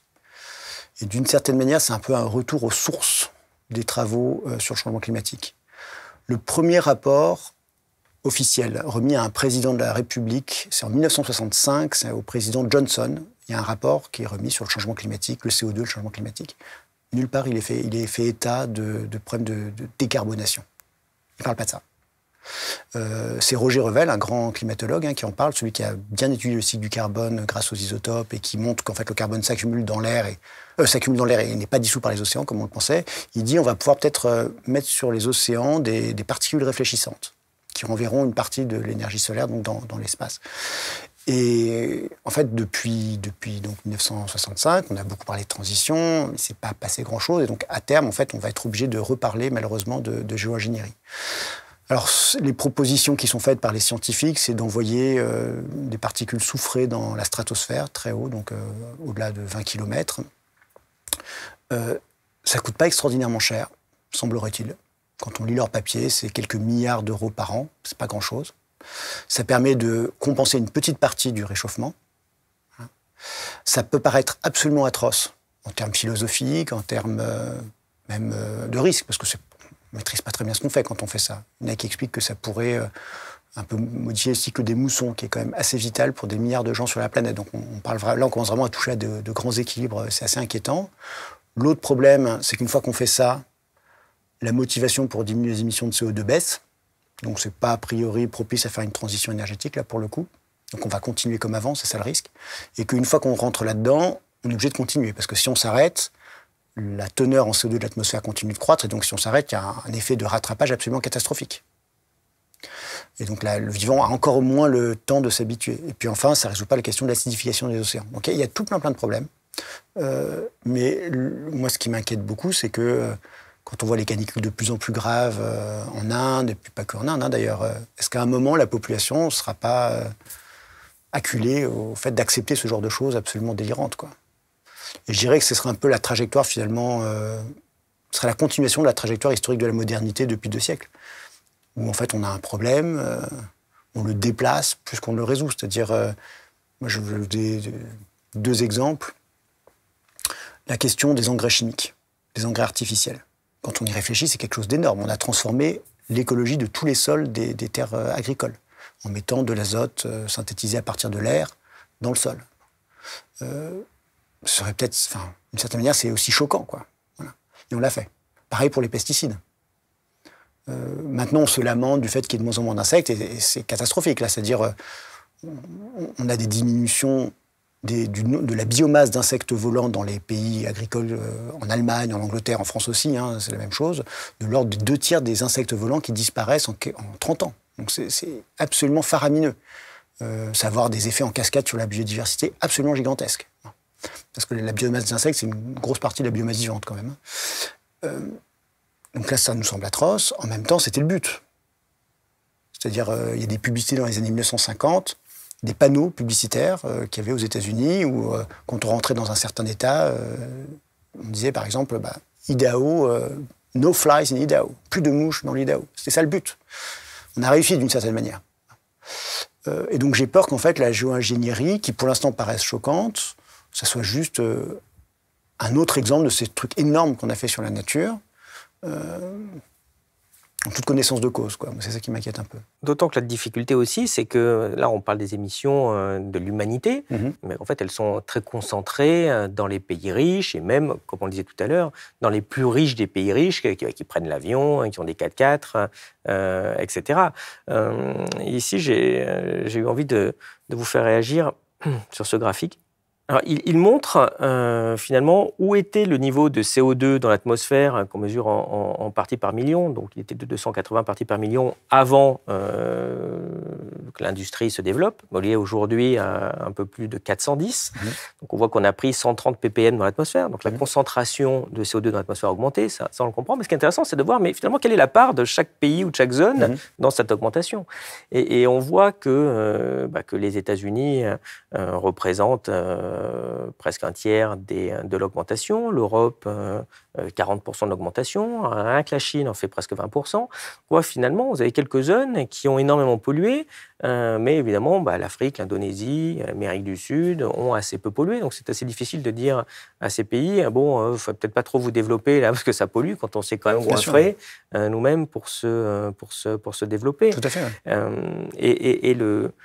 Ce dernier graphique, puisqu'on prépare toute une série sur le climat à la rentrée sur Elucide pour expliquer un peu en détail tout ce qui se passe, est quand même extrêmement intéressant, parce qu'à gauche, c'est l'évolution des émissions en France de CO2, ça vient du ministère de la Transition énergétique. Vous regardez combien on émet, vous dites, bon, regardez, on a quand même réussi depuis 2005 à baisser les émissions, c'est bien. Mais évidemment, quand on fait ça, on regarde juste ce qui était mis en France. Mais évidemment, ce qu'il faut, c'est rajouter ce qu'on a consommé en France. Puisqu'autrement dit, on a externalisé la production en Chine pour faire des produits. Et puis les produits qu'on faisait chez nous avant et qui polluaient chez nous, aujourd'hui, ils polluent en Chine et on les achète. Donc quand on rajoute en rouge ce qu'on importe, on s'aperçoit que finalement, les émissions, en gros, elles stagnent, quoi. Bon, elles ont un tout petit peu baissé, suivant comment on mesure, mais en tout cas, qu'on n'est pas du tout sur des émissions, c'est une baisse flagrante des émissions. Ça, il y a plein de choses importantes. Bon, premièrement, sur l'aspect très inégalitaire. C'était très très vrai avant, ça tend à l'être un peu moins. C'est-à-dire maintenant, les pays anciennement pauvres commencent à émettre beaucoup de CO2. Mais c'est vrai que si vous prenez, j'avais fait une courbe il y a longtemps, vous preniez les émissions simplement de l'Angleterre et des États-Unis, jusqu'à la fin des années 70, rien que ces deux pays avaient émis la moitié des émissions cumulées. Donc c'est vrai qu'il y a cet aspect, quand même, l'histoire et la responsabilité historique des pays les plus riches est fondamentale, il faut toujours l'avoir en tête. L'autre point important sur ce graphique-là, on voit, par exemple, quand on parle de nucléaire et de transition énergétique, on peut en discuter, on peut en débattre, mais ce serait peut-être plus important, effectivement, de parler du commerce extérieur, qui joue un rôle vraiment important dans les émissions de la France. L'autre point important, c'est que, par rapport au discours de la transition et de l'innovation, c'est qu'en fait, il y a plein de secteurs où il n'y a pas de décarbonation en cours, où il n'y a pas de réduction de l'intensité carbone. Si vous prenez par exemple l'acier, l'intensité carbone de l'acier, elle stagne depuis les années 80, depuis les années 70 même. L'intensité carbone du béton, elle a eu tendance à augmenter parce qu'on fait du béton de meilleure qualité. Donc on met plus de clinker, ce qui émet beaucoup de CO2. Et puis aussi, il est de plus en plus produit dans des pays où on utilise plus de charbon pour produire le béton. En fait, il y a plein de procédés où il n'y a pas du tout d'amélioration technologique, en fait, quand on prend la masse totale. Ça n'empêche pas qu'on puisse faire imaginer de l'acier super propre à l'hydrogène dans quelques pays très riches, je ne sais pas, en Suède, peut-être en France, il y a des projets comme ça à faire de l'acier à hydrogène. Mais il faut regarder la masse de toutes les aciéries, quoi. Et là, la question de l'innovation et du progrès n'est pas si importante, au fond. Où ça va tellement lentement que ce n'est pas du tout, disons, en raccord avec les objectifs de décarbonation des fameux 2 degrés, quoi.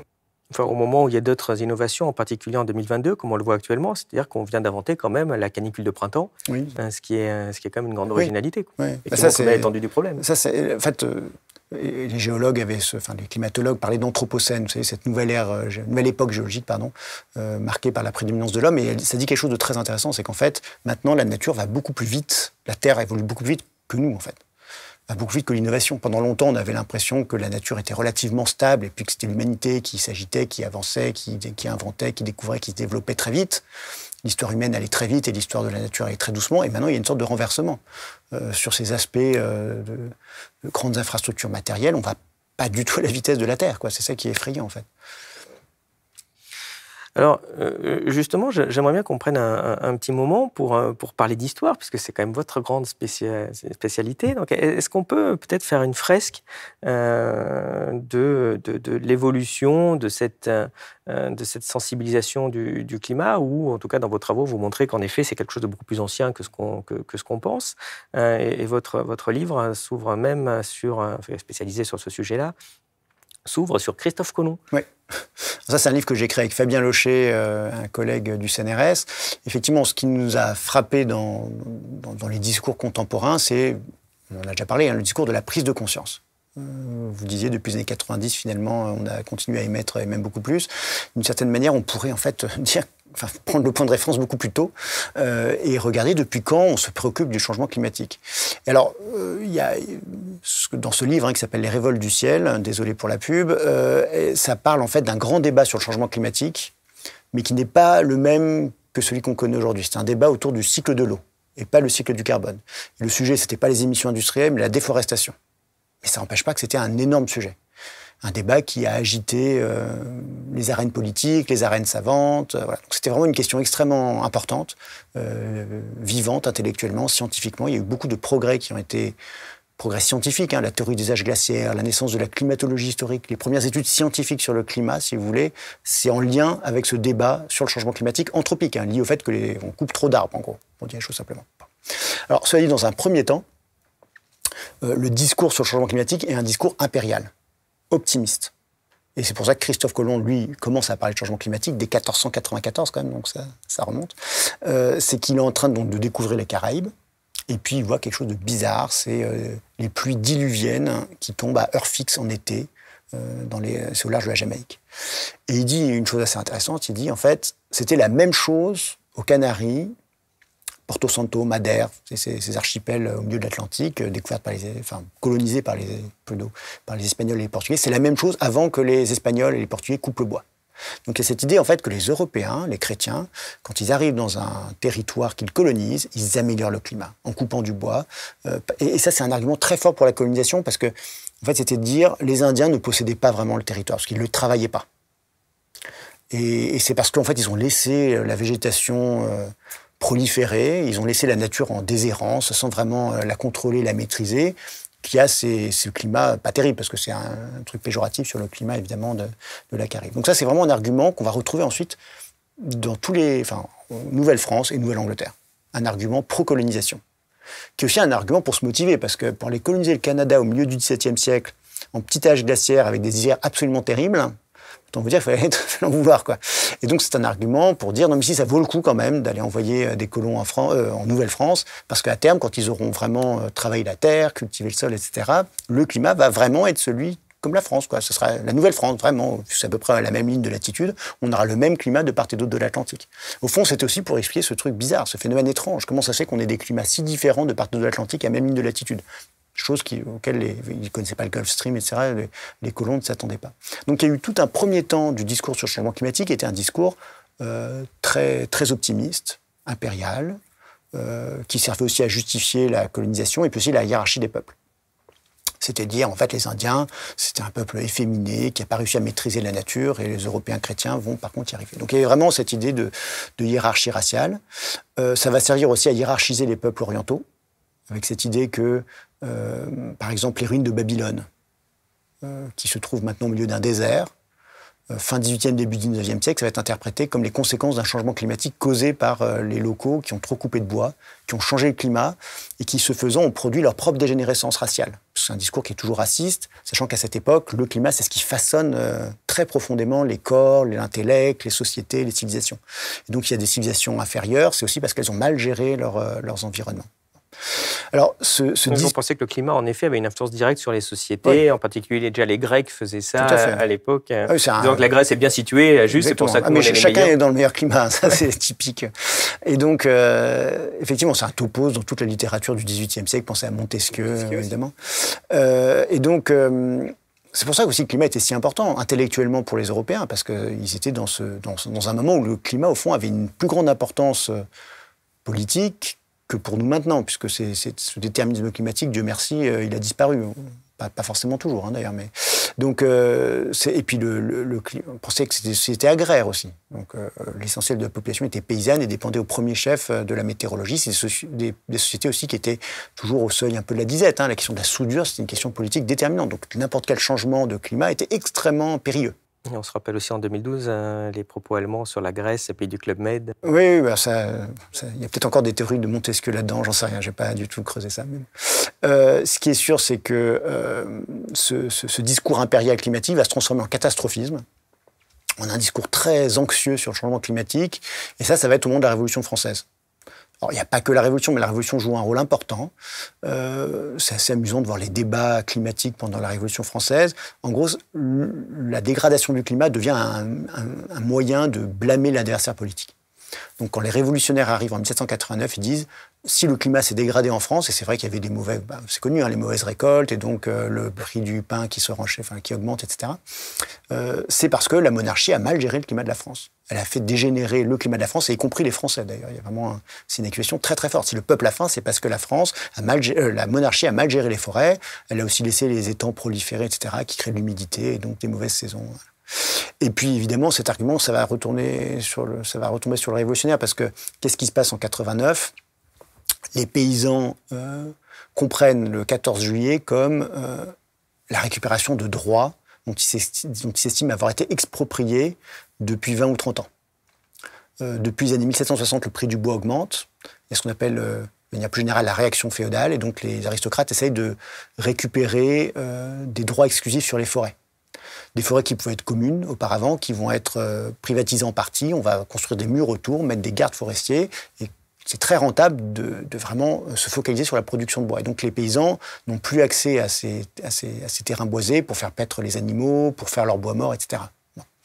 Et donc, en 1789, les paysans, ils estiment qu'ils ont le droit, ils sont en droit de récupérer ces usages forestiers. Et ça horrifie l'élite parisienne, qui avait été acculturée à l'idée que la propriété privée, c'est quand même la manière de mieux gérer la nature, quoi, pour dire les choses simplement. Et c'est à partir de là qu'on voit tout un discours proliférer qui vient en fait d'agronomes, mais qui va se diffuser, les curés vont répéter ça, les maires, etc. Ça va se diffuser un petit peu dans les élites provinciales sur si vous coupez le bois, vous allez créer une catastrophe climatique.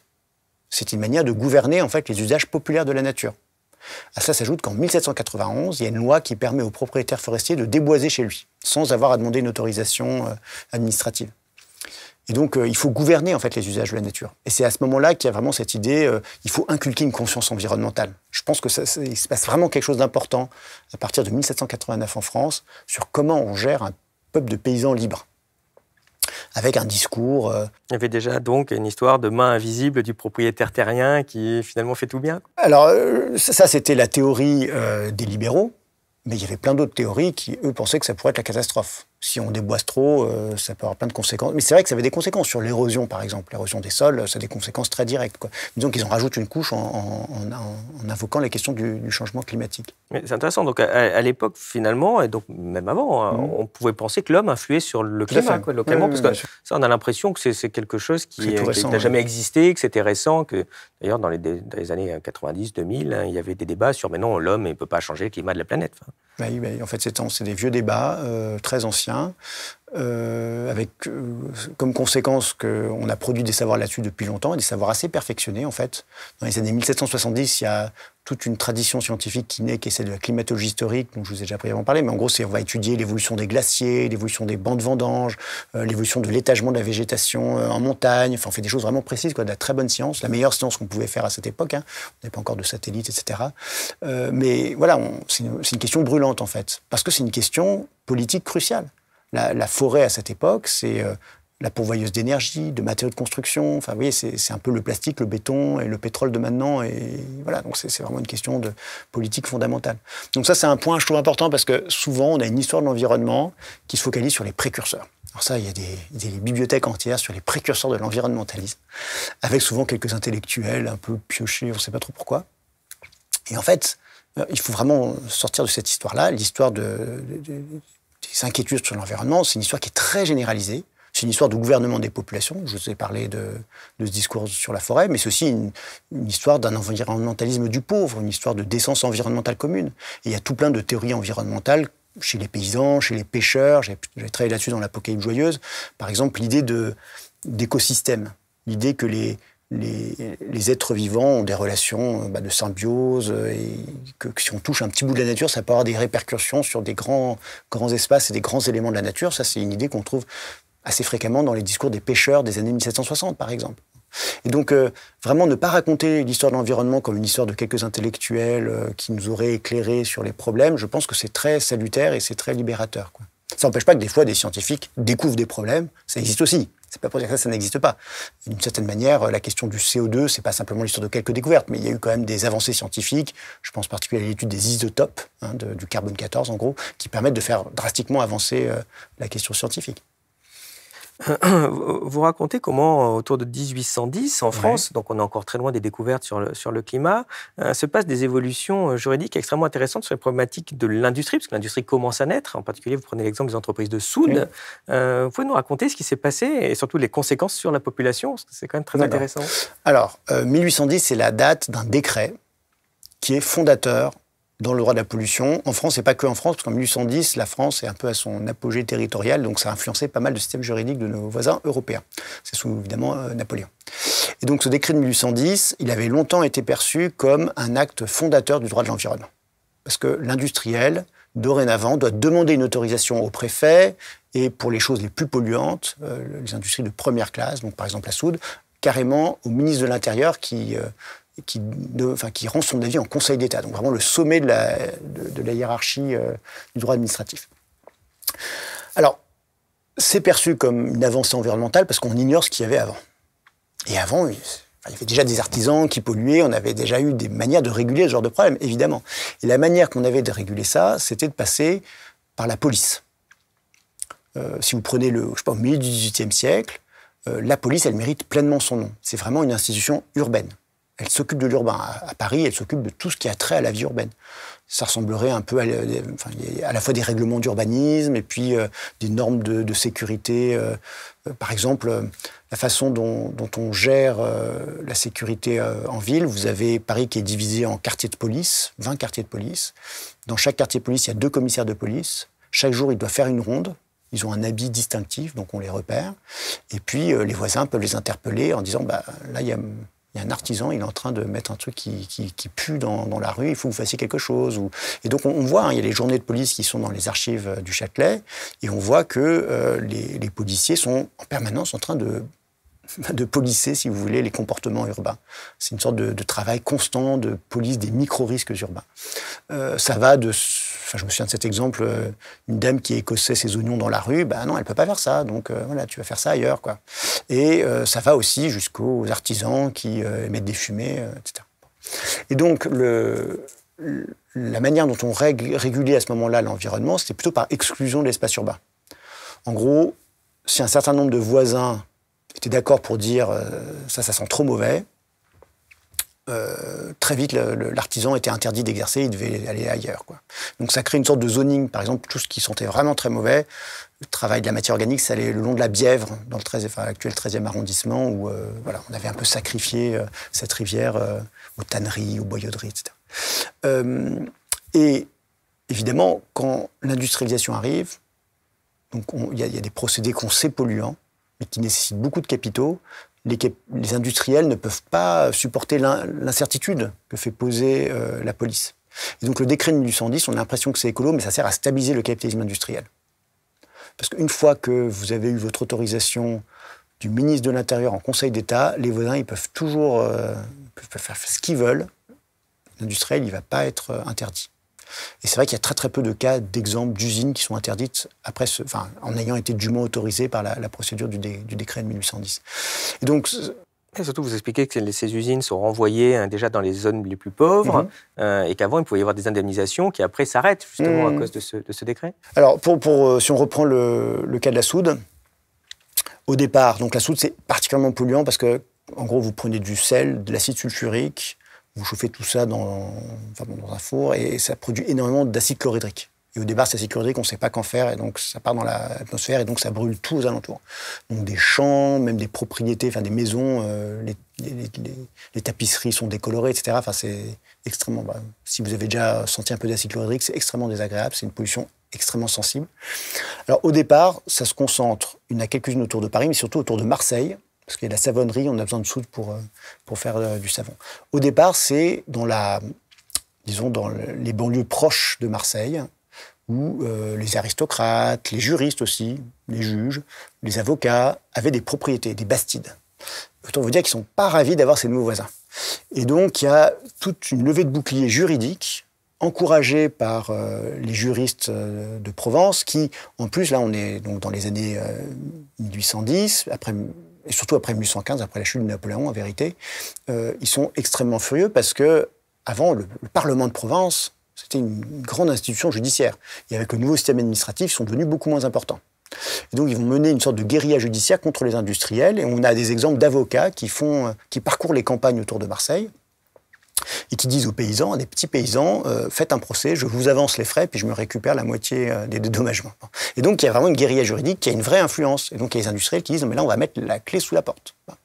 Alors, il y a des systèmes de compensation qui marchent à moitié. Bon, mais ce qui va vraiment changer la chose, c'est le chemin de fer. Parce qu'à partir du moment où vous avez les chemins de fer, vous pouvez vous éloigner de vos bassins d'approvisionnement et puis de vos marchés. C'est possible de transporter des choses lourdes à longue distance. Et donc, par exemple, pour la soude, les soudiers vont surtout aller à Salindre, qui est le berceau de Péchinet. Donc, vous voyez la grande inertie aussi. On parlait d'inertie, mais des lieux d'industrialisation. C'est dans les fins des années 1840, si je me souviens bien. Et là, en gros, le propriétaire des usines, son fils va être le maire, le préfet, ça va être quelqu'un de la famille, etc. Enfin, tout est bien verrouillé. Et les paysans sont vite minoritaires aussi, donc ça joue un rôle important. Et puis les ouvriers, eux, c'est ça le plus triste en fait dans cette histoire, c'est qu'il y a très peu de révoltes ouvrières contre des conditions de travail ahurissantes, absolument ahurissantes. Je me souviens d'une enquête parlementaire de 1892, donc tard quand même dans le 19e siècle, donc Parlement anglais. Il interroge des ouvriers soudiers anglais. Ils décrivent qu'ils n'ont plus de dents parce que dès qu'il y a ça leur ronge les dents. Ils n'ont pas de cloison nasale parce qu'elles sont perforées par l'acide. Souvent, ils recevaient des projections d'acide. Et la solution pour éviter ça, d'être aveugle, en fait, c'était que le collègue vienne vite lécher la cornée pour éviter que l'acide attaque la cornée. Enfin, des conditions de travail hallucinantes. Et ça, on a quasiment... Alors, c'est un document tardif, 1892. Ça existe depuis les années 1800, ces usines de soude. Sur 90 ans, on n'a quasiment aucune trace de ça. Il y a très très peu de documents de médecins qui informent ça. Il y a une thèse de médecine des années 1850 en France, mais c'est quasiment rien, quoi. Donc c'est l'énorme silence qu'il y a eu sur les conditions de travail des ouvriers, d'un lumpenprolétariat européen. Ça, c'est vraiment fondamental. Alors, on a déjà importé aussi pas mal de main-d'œuvre. Par exemple, autour de Marseille, c'était souvent des ouvriers qui venaient d'Italie. Des jeunes qui n'avaient pas d'enfants, et donc on leur donnait les tâches les plus difficiles parce que leur mort était moins, ou leur maladie était moins impactante sur la communauté, quoi. Donc ça existait déjà. Et aussi, c'était, par exemple, ces ouvriers qui sont auditionnés par le Parlement anglais, ils ont complètement intériorisé l'idée de responsabilité individuelle. Quand il leur arrive quelque chose, ils sont responsables de l'accident. Ça, c'est frappant, quoi. C'est-à-dire, ils disent, ah oui, effectivement, il m'est arrivé ça, j'ai perdu un de ça, mais c'est parce que j'avais pas fait attention, etc.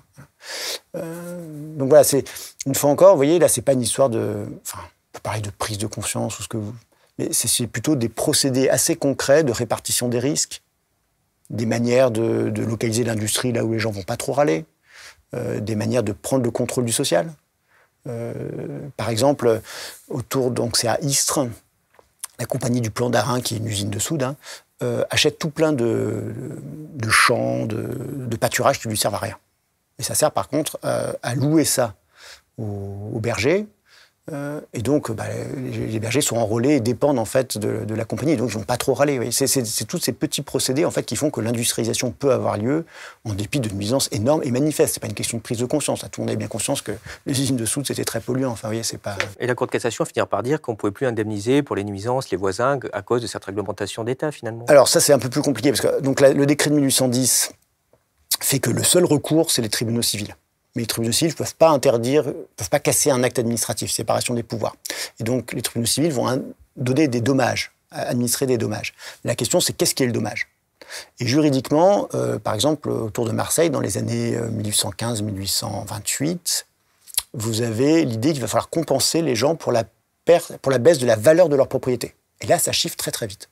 Parce que si vous avez un grand domaine avec des magnifiques oliviers, des vignes, et puis vous avez une usine qui crée une nuisance énorme, votre domaine ne vaut plus grand-chose. Et ça vaut beaucoup d'argent au départ.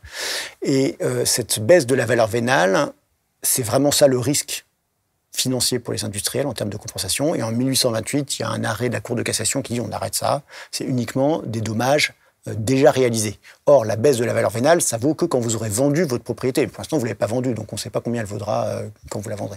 Donc, on voit bien que tout est fait évidemment pour protéger les industriels. Au 19e siècle, c'est très net. Le but de... En fait, il y a deux logiques qui s'affrontent, si vous voulez. Il y a la logique à l'échelle nationale du ministre de l'Intérieur qui, lui, veut développer l'industrie française et qui est souvent aussi de connivence avec des problèmes de corruption, avec les industriels, en tout cas certains industriels. Ça existe.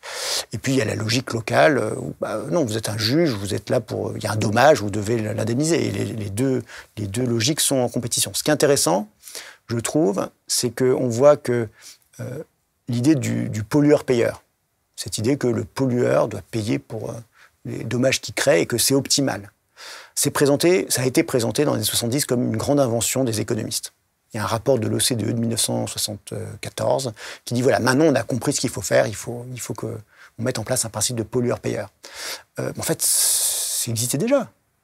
C'était complètement dans la logique du décret de 1810 et dans la logique de l'article 1382 du Code civil où vous indemnisez pour les dommages que vous causez. Au fond, c'est un principe fondamental du droit. Parce que vous bien comprendre, c'est l'idée de pollueur-payeur, mais toujours pollueur, en fait. Exactement, ouais. En gros, c'est ce que les industriels voulaient. Ce qu'ils voulaient, c'est qu'on stabilise leur titre de propriété et qu'on ne leur demande pas d'installer des choses trop compliquées au dernier moment, etc. Voilà. Ce qu'ils veulent, c'est avoir une stabilité là-dessus. Par contre, indemniser des récoltes détruites, c'est souvent dans leur capacité financière, c'est pas un gros problème. À part cas particuliers, comme celui que j'avais beaucoup étudié effectivement autour de Marseille, qui était assez rigolo, parce qu'il y avait vraiment, rigolo et dramatique aussi, parce qu'il y avait vraiment une sorte de mobilisation assez générale de l'élite et des petits paysans marseillais ou autour de Marseille contre les industriels, qui ne venaient pas tous de Marseille évidemment. À la même époque, vous avez d'ailleurs trouvé dans les archives une circulaire de 1821 qui est assez intéressante. Alors c'est ça qui a lancé notre livre avec Fabien en fait.